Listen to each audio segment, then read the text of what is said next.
No había mucho que hacer para un niño en mi ciudad natal.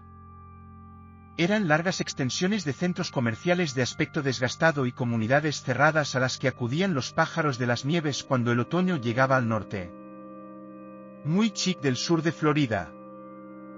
Era el tipo de lugar donde la apertura de una sala de cine de 8 pantallas en el centro comercial era motivo de celebración, y los partidos de fútbol de la escuela secundaria eran los grandes atractivos de los viernes por la noche. Sano. Pintoresco y aburrido. No habría sido tan malo si me hubiera interesado más la pesca o el surf, los pasatiempos veraniegos favoritos de mis amigos. Pero el miedo a las aguas profundas, o más bien a lo que en ellas vivía, y la imposibilidad de nadar me mantuvieron firmemente plantado en la tierra firme. Mis padres lo preferían así. Trasplantes de Nueva Inglaterra. Habían visto tiburón demasiadas veces y estaban convencidos de que un tiburón gigante me devoraría en cuanto metiera un dedo del pie en el océano. Entonces, mientras mis amigos estaban divirtiéndose en la playa, yo me quedaba atrapado en casa, tratando de ignorar el terrible calor que hacía a pesar de que nuestro antiguo aire acondicionado vibraba ruidosamente a través de las rejillas de ventilación. Leí todos los libros y cómics que tenía, revisé toda nuestra colección de VHS y visité la tienda de la calle al menos 2 veces al día para comprar un helado y un refresco. No ayudó mucho a aliviar el sofocante aburrimiento que era mi existencia de verano. Mi papá fue quien me sugirió comenzar a caminar por los senderos de un parque cercano después de pasar una cena entera quejándome de otro día perdido en casa.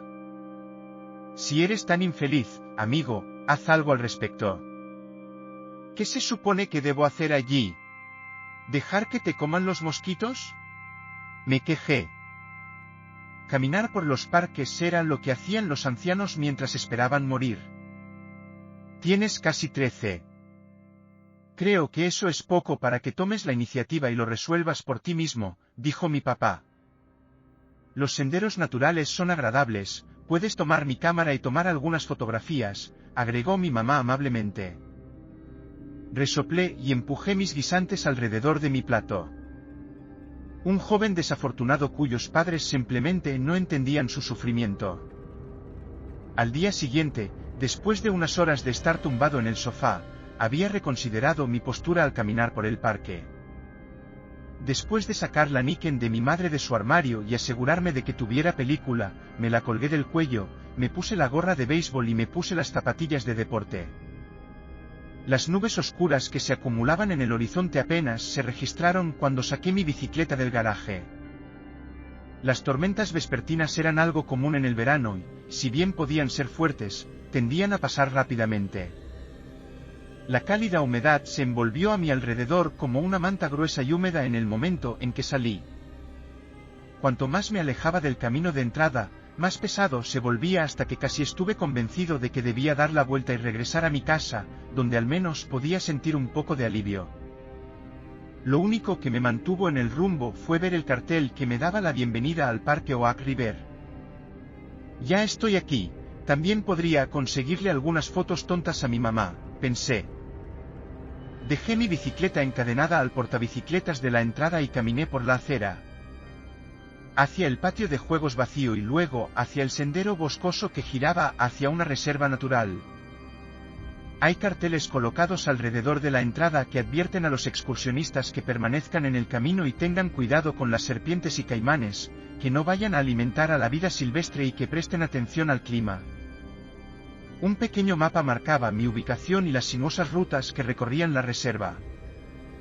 Quité la tapa de la lente de la cámara y seguí caminando, tratando de convencerme de que estaba interesado en lo que me esperaba.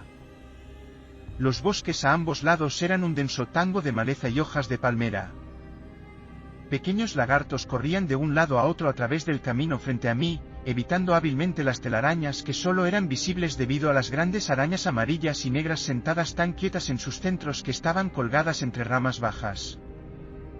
Allí reinaba el silencio, excepto por el ocasional susurro de algo deslizándose en la distancia o el canto de un pájaro en lo alto. Y el aire parecía aún más quieto y pegajoso que al aire libre.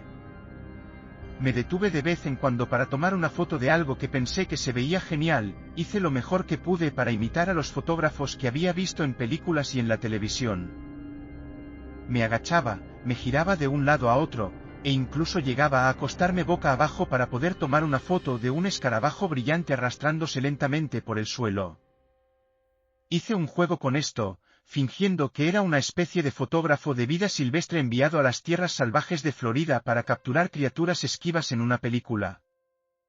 Cuando el primer trueno sonó a lo lejos, no le presté atención. El sol todavía brillaba y pensé que había tenido tiempo suficiente para reservarlo en casa. Continué, cruzando una pasarela de madera que se extendía a lo largo de un pantano. Y seguí una serpiente negra que encontré hasta que desapareció debajo de un arbusto. El trueno volvió a gruñir, ahora más cerca, y con él llegó el repiqueteo de advertencia de las gotas de lluvia. ¡Ay, hombre! Gemí, molesta porque el clima me había alcanzado tan rápido. Ni siquiera me había dado cuenta cuando las nubes se tragaron el sol. En respuesta, el cielo se abrió y empezó a llover a cántaros, azotándote con fuertes vientos y lanzando un telón gris por todo el mundo.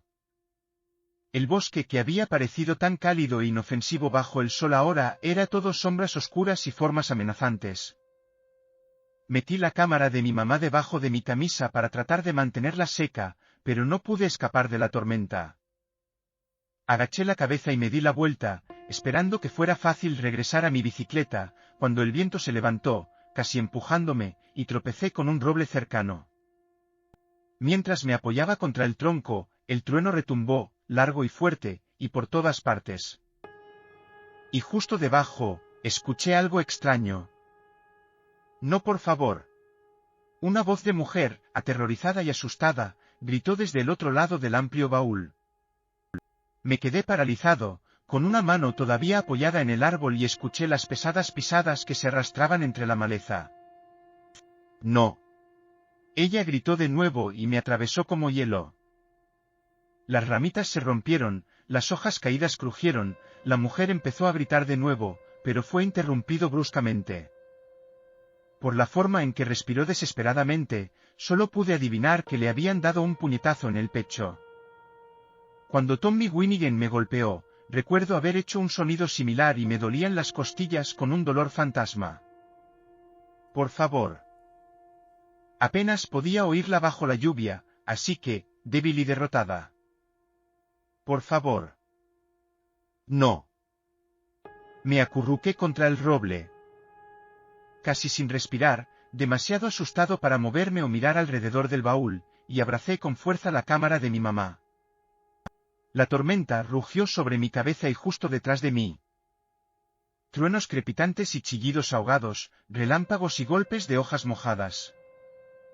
Siguió y siguió hasta que tuve que taparme la boca con una mano para evitar que se me escaparan mis propios gritos. Sus gritos se convirtieron en gemidos y luego sus gemidos en silencio. Pasos de nuevo. El sonido de algo grande y pesado siendo arrastrado por el suelo, el crujido de una cuerda que soporta un gran peso, balanceándose, de un lado a otro, de un lado a otro, y luego nada. La tormenta, como ocurre con la mayoría en Florida, pasó tan abruptamente como había comenzado y el sol volvió a salir. Me quedé agachado y presionado contra el roble durante mucho tiempo. Mucho después de que dejó de llover y el camino que conducía de regreso al parque volvió a estar claro. Escuché atentamente, agucé el oído, pero no escuché nada que indicara que había alguien más cerca. Sin gritos, sin pasos, sin cuerda crujiente. Me levanté con piernas temblorosas, casi incapaz de sostenerme, y me acerqué poco a poco al costado del baúl, diciéndome a mí mismo que tenía que controlar a la mujer, que necesitaba ayuda y que yo era el único alrededor. Ese pensamiento no ayudó, y el miedo se retorció en mi estómago hasta que sentí que iba a vomitar. Conté hasta 3, luego hasta 10, y luego hasta 20, y luego me obligué a mirar por detrás del tronco del árbol hacia el otro lado. No estaba seguro si me sentí más aterrorizado o aliviado cuando no encontré absolutamente nada fuera de lo común. Corrí hasta mi bicicleta y aceleré hasta casa, donde me escondí en mi habitación hasta que mis padres regresaron del trabajo. No mencioné el incidente a nadie. Pensé que ya estaba lo suficientemente loco como para que ningún adulto me reforzara. Durante semanas, dejé que lo que había sucedido se cocinara en mi cerebro hasta que los acontecimientos se desarrollaron en pesadillas recurrentes que me hicieron despertar sudando frío. Estaba perdida, insegura de cómo afrontar la situación y agotada por las noches de insomnio. Estaba nervioso e irritable. Me consolé con la televisión, que era brillante, ruidosa y normal. Incluso cuando estaba sola en casa, llenaba el silencio y me alejaba de lo que había sucedido en el bosque. Intenté mantenerlo ligero, solo dibujos animados, programas de juegos y especiales para después de la escuela, pero a veces no había nada parecido y tenía que conformarme. Por eso estaba en el programa de crímenes reales. Normalmente no lo habría dejado encendido, pero me sentía particularmente solo y el narrador, a pesar del tema sombrío, tenía una voz tranquilizadora. Lo dejé correr en segundo plano mientras intentaba leer una de las copias del Hobbit de mi padre, esperando que la combinación de las aventuras de Bilbo y el sonido de la televisión aliviara mi ansiedad. Nuestra próxima historia nos lleva al idílico Oak River Park en el sur de Florida, dijo el narrador con su voz tranquilizadora. Dejé de leer y me puse de pie para echar un vistazo a la pantalla, donde el cartel de bienvenida del parque apenas se estaba desvaneciendo de la vista. Dejé que el libro, casi olvidado, se deslizara de mis manos al suelo mientras agarraba el control remoto para encender el televisor. Ahora un lugar tranquilo en una comunidad orientada a la familia. El narrador continuó con las imágenes del parque infantil y el sendero natural. Pero entre 1974 y 1976, fue escenario de media docena de horripilantes asesinatos.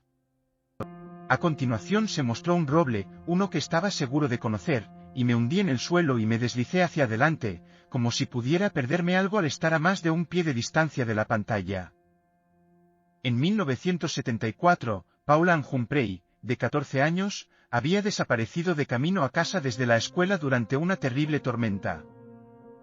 4 más desaparecerían tras ella, todo en medio de fuertes lluvias.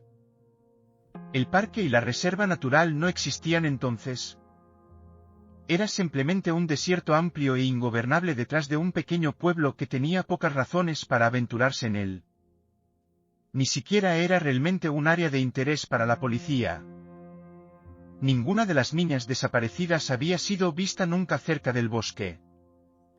No fue hasta que apareció un perro con una mano podrida que la atención se centró en Oak River. De sus ramas se habían colgado los cuerpos de 5 niñas de entre 9 y 20 años. Los exámenes de todos los cuerpos, que se encontraban en distintos estados de descomposición, revelaron que cada niña había sido agredida sexualmente y estrangulada. La policía asumió que la mano que había encontrado el perro se había caído después de que demasiados animales se comieran el cuerpo. La última en morir, Rachel Jackson, de 20 años, había sido asesinada solo unos días antes del descubrimiento. Aunque estaba hinchada y ennegrecida por el calor, se veía un hematoma del tamaño de un puño en el pecho y se encontró una costilla rota debajo. Pensé en la chica que había escuchado. De cómo su grito había sido cortado y ella jadeaba por aire. Recordé el dolor de compasión que había sentido en mi propio pecho. La habitación pareció inclinarse ligeramente y me recosté pesadamente, tratando de evitar caerme por completo en mi shock confuso. El caso se enfrió rápidamente y, a pesar de una costosa persecución masiva, el asesino nunca fue encontrado. Sin pistas, los funcionarios se vieron obligados a abandonar el caso activo después de 18 meses.